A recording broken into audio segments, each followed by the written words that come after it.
Ayun, sira nga mga boss oh. Ito yung sira niya mga boss.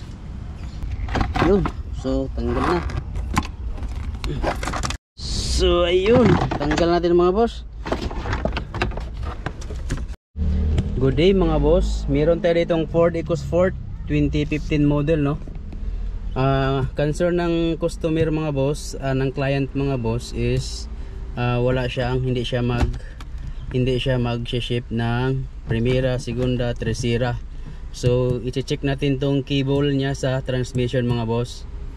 Yun mga boss, i-check natin to kasi baka nasira na yung bushing niya dun sa shifting lever cable niya. Manual transmission Ford EcoSport 2015 model. So tara mga boss, i-check natin sa ilalim mga boss kung bakit siya wala siyang hindi siya magpasok. Possible nito sa transmission cable niya mga boss. So tara mga boss, samahan nyo ako mga boss. Yun, tingnan natin kung bakit siya mga boss. So ito yung sa transmission mga boss. Possible dito yung sira mga boss. Tingnan natin.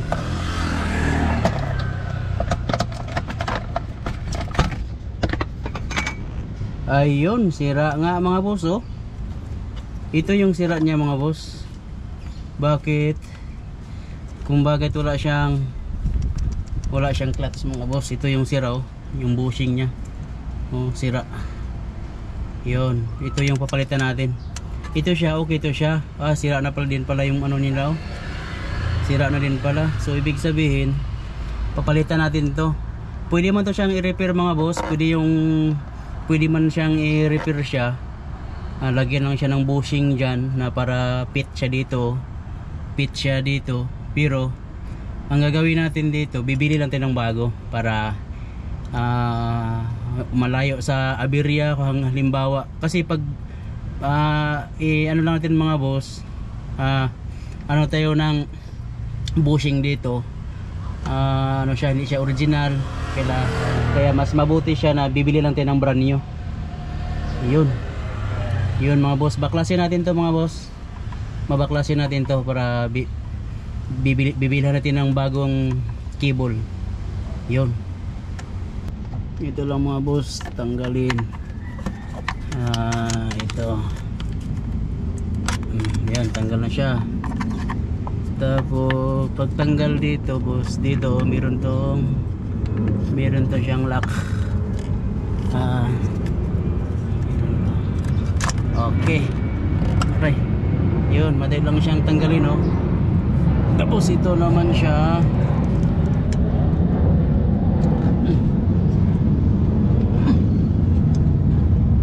Meron dito sa loob.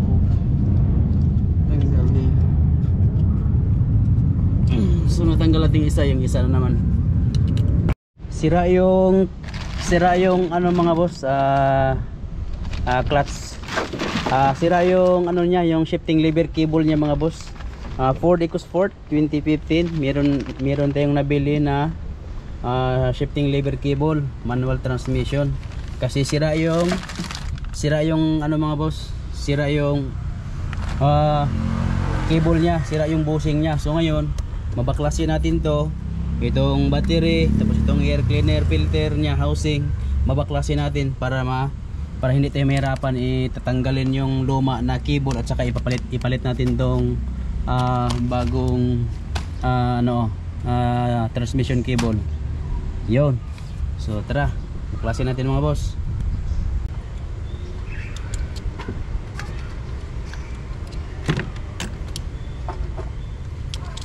So baklasin natin tong battery.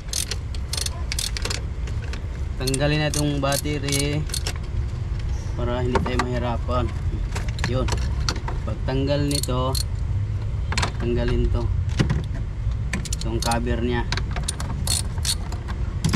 Yun,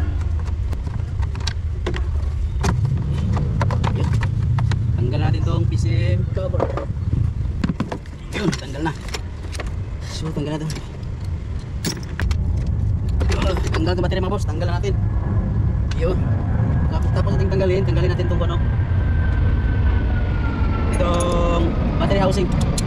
Tanggalin natin mga mga boss. Yun. Natanggal natin yung battery housing mga boss. Pagkatapos tanggalin natin to air cleaner housing. Tanggalin natin to.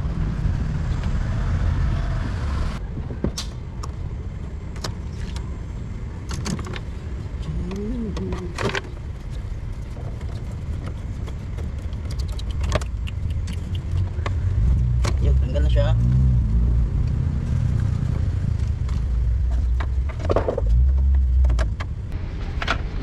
Yun, tanggal na.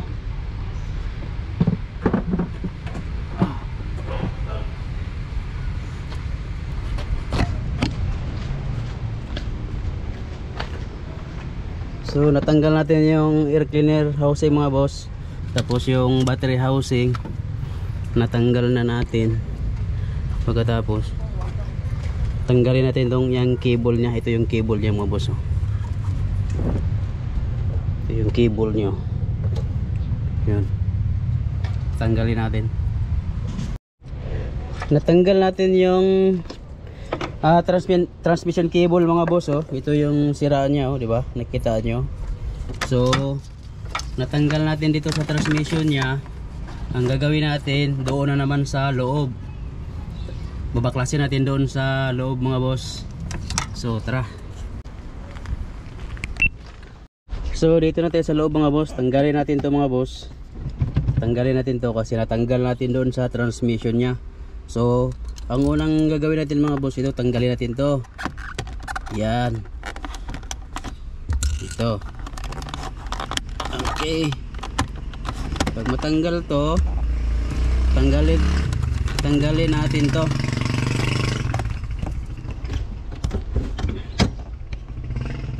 Tanggalin natin to. Tanga. Ayun, natanggal natin. So natanggal natin mga boss.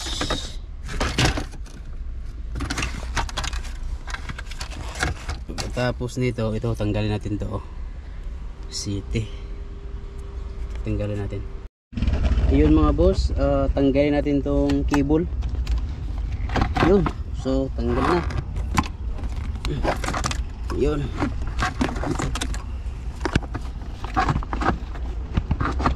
Yun.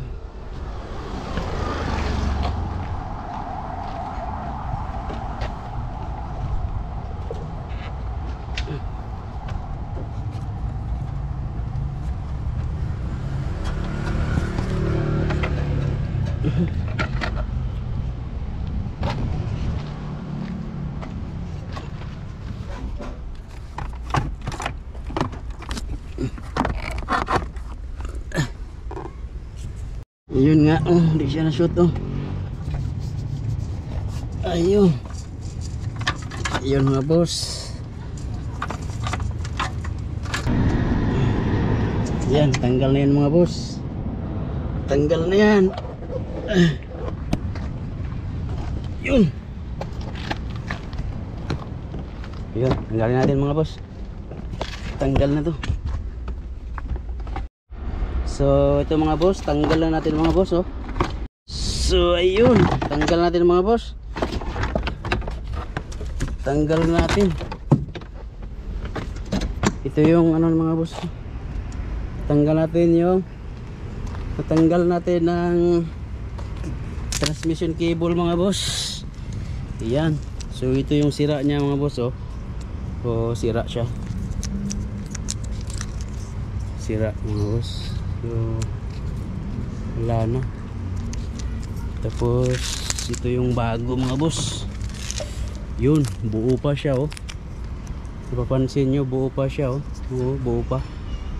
Ito yung bagong transmission cable.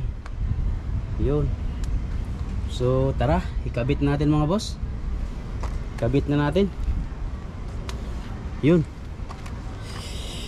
Ay, dapat may diskarte ka talaga paano to tanggalin mga boss, itong cable. Kasi pag wala kang diskarte nito, mahirapan ka dyan Yun. So tara, kabit natin mga boss. Kabit natin. ikabit na naman natin. Yun. So tara mga boss, ikabit na natin mga boss. Aray.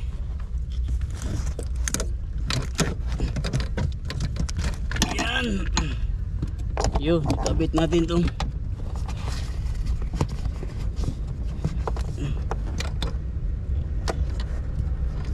yun, ikabit natin mga boss. Okay.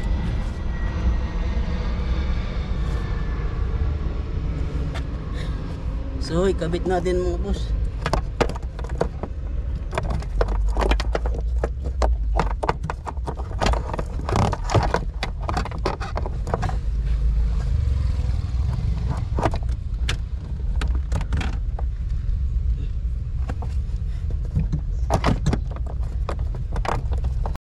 Ayun mga boss, napasok na natin ang bagong transmission cable mga boss. Yun, ito na yung bagong transmission cable. Napasok na siya, no. Pag wala kang diskarte dito, mahirap siya tanggalin or ipasok eh. Yun. So ngayon is kabit na natin siya. Yun. Yun mga boss is napasok na natin ang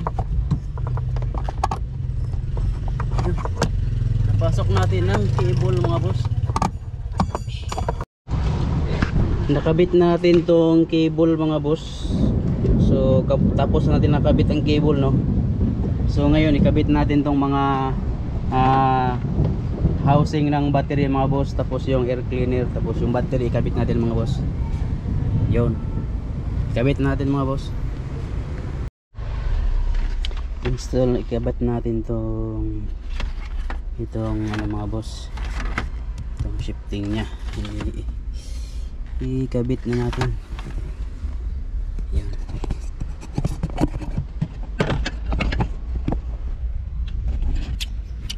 Grinda ma tayo.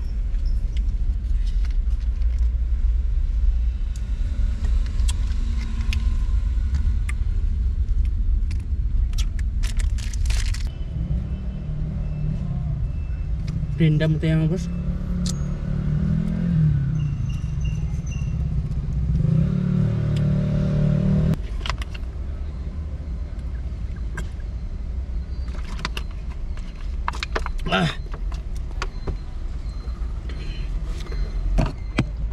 Lapit na matapos mga boss. Nakabit ko na yung cable.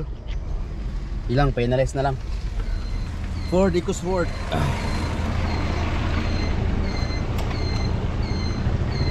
Ito yung cable niya. Yun, na-fix ko na, nakabit ko na tong battery tsaka yung cover niya sa PCM computer box sa powertrain control module. Tapos nakabit ko na din tong air cleaner housing mga boss. Especially yung cable na concern talaga. Yun, Ford EcoSport. So tara, finalize din mga boss.